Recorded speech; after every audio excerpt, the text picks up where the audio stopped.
1 Samuel begins with the birth of Samuel, who grows up to become a mighty prophet and the last judge of Israel. The people demand a king, so Samuel anoints Saul as Israel's first monarch. However, Saul's disobedience to God leads to his rejection as king. Meanwhile, God instructs Samuel to anoint a young shepherd named David as the future king. David gains fame by defeating the giant Goliath and eventually finds himself on the run from a jealous King Saul.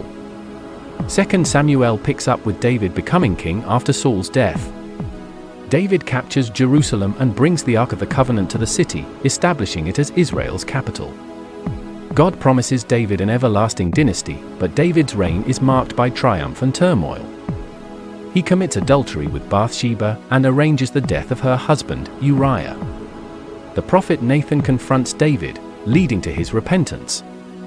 David's family faces internal strife, culminating in the rebellion and eventual death of his son Absalom. Leave your comments below.